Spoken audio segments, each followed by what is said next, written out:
shelter back and forth. There was a late turnover by Jalen Brunson with the Knicks down just 2, had a chance to tie or win it. But the Heat get the turnover and they knock down 2 free throws. Max Strus goes to the line, knocks them both down, and that is the final score, 96-92. Jalen Brunson for the Knicks had 41. A lot of 30-point games recently for him. Julius Randle only 15. R.J. Barrett just 11, so not a lot of balanced scoring for the Knicks. Butler had 24. Bam Adebayo 23. You see Strus there with 14. Kyle Lowry with 11. The Miami Heat back into the conference finals for the 3rd time in the last 4 years. They move on. They'll get the winner of the Sixers and seize that Game 7 on Sunday.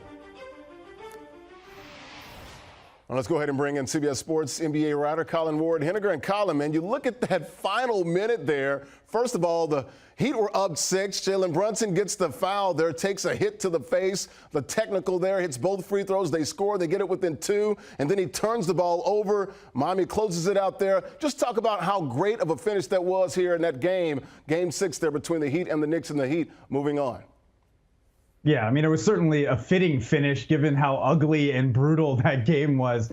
Flagrant foul, a couple free throws, a turnover, some more free throws. But that is how the Heat have been able to do this. And they're advancing to the conference finals for the 3rd time in 4 years. And it's truly remarkable. I mean, they were the 7th seed heading into the play, and they ended up being the 8th seed. And here they are finding themselves in the conference finals. And in Game 6, you know, usually it's Jimmy Butler with these monumental performances. Jimmy Buckets going to work. He didn't have a great shooting night. I mean, he made some timely buckets, but it was really a full team effort by the Miami Heat. And the way that they defended the Knicks, I mean, Jalen Brunson, hats off to him, but the rest of the Knicks just weren't able to find any space to breathe. So just a tremendous effort. Eric Spoelstra deserves all the credit in the world. They lose Tyler Hero, they lose Victor Oladipo, and they're still able to do what they've done. So an incredible story from the Miami Heat this year, and we'll see how far they can take it. You're just talking about Jimmy Butler, old Jimmy Buckets. He told everyone after Game 5, if Spo tells me to play 48 minutes, I will be suited and booted, ready to do that,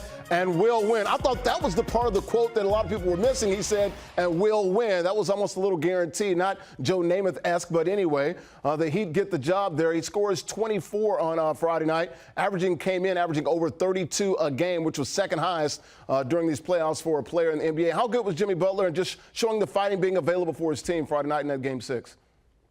Yeah, I mean, you know Jimmy Butler is playing hurt. That ankle sprain that he had early in the could keep players out for weeks, but Jimmy Butler, that's just not going to be in the equation. You could see that he wasn't quite his same dynamic self, but he doesn't have to be. That's the thing about Jimmy Butler. He's incredibly athletic, but his game is actually pretty low to the ground. A lot of fakes, a lot of stutter steps, hitting people up in the air, getting to the free throw line. And that's what he was able to do in Game 6, was his shot wasn't going down, but he was able to get to the line over and over, drawing fouls and getting points for the Miami Heat that way. So really just a show of leadership from Jimmy Butler. And as you mentioned, he's always kind of throwing in these little half guarantees here and there. And I think it just breeds so much confidence within the Miami Heat that goes all the way from the top of the organization down to the last guy on the bench. Well, you look at the Knicks, Colin, they had a lead there. They had a 14-point lead, 31-17 late in the first quarter. Jalen Brunson had 22 in the first half. Finishes with 41. Fourth time he's had at least 30 points in the last 5 games there. How good was Jalen Brunson? And just the Knicks, they came up a little short there. Are they kicking themselves now knowing that they had a 14-point lead on the road there and they couldn't get it over the finish line in Miami on South Beach? Yeah, Jalen Brunson was a phenomenal. I mean, there's nothing more you can say about this guy. When the signing was made this offseason, everybody expected, hey, that's a pretty good number for a pretty good player. I don't think anyone saw this coming.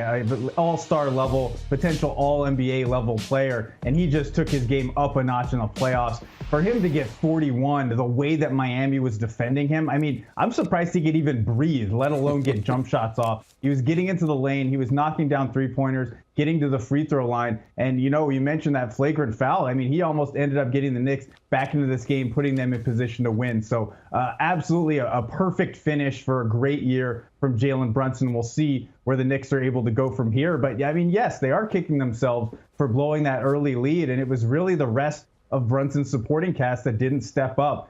RJ Barrett and Julius Randle combined 4 for 24 from the field. That's just not going to get it done. Quentin Grimes, one of their lone three-point shooters, wasn't able to knock many down. So it's going to be kind of an interesting offseason for the Knicks. They have some cap space. They have some draft picks. It's going to be interesting to see whether they kind of take this and try to run it back or whether they go in on maybe a bigger deal. But one thing's for sure, Jalen Brunson is a keeper, and he's going to be a part of anything that the Knicks do in the future. Yeah, had 38 in Game 5, 41 in Game 6, so 79 combined there. If I'm not mistaken, that 41 points most ever by a point guard for the Knicks in the playoffs, because the 38 was tied with Walt Frazier there, so I believe he broke the record Friday night. Let's spin this thing a little forward here, Colin. You look at the Miami Heat back in the Eastern Conference Finals for the third time in the last 4 years. Of course, went to the finals and the bubble in 2020.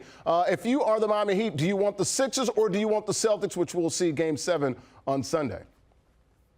You know, that's an interesting question. You know, on paper, the Celtics are the better team. We don't know who's going to win Game 7, obviously. But I think that the Heat probably want the Celtics just because of what they were able to do last year in the conference finals. I know they didn't advance. They didn't beat the Celtics, but I think they're pretty comfortable playing against a team like that. I think Joel Embiid presents such a unique problem, and against the Heat in particular, Bam Adebayo is a tremendous defender, but him going one-on-one against Joel Embiid for 7 games, that's going to wear him down, and they really don't have the size to deal with that. Cody Zeller has been giving them some valiant minutes, but he's probably going to foul out in about 4 minutes if he tries to guard Joel Embiid. So at this point, even though the Celtics are probably the better team, I think personnel-wise, the Heat probably match up with them a little better. Plus, they have the confidence of being, one shot away from beating them last postseason. Absolutely. Miami Heat, just the second 8 seed to reach the conference finals. And, of course, the third time in the last 4 years, the Miami Heat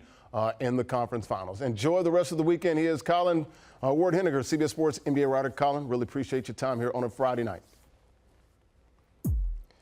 8 seeds to reach the conference finals. We just saw the Miami Heat. They did it. 2023, they'll get the winner of the C's and the Sixers. That Game 7 on Sunday. The first team to do it, the Knickerbockers, the team the Heat beat in the conference semis there in 1999. They went on to the NBA Finals and lost to the Spurs in 5 games. Of course, 99, that was the lockout-shortened season. They played 50 games back in 1999. Heat back to the conference finals again. Ooh, should be spicy. C's or Sixers next up for the Heat.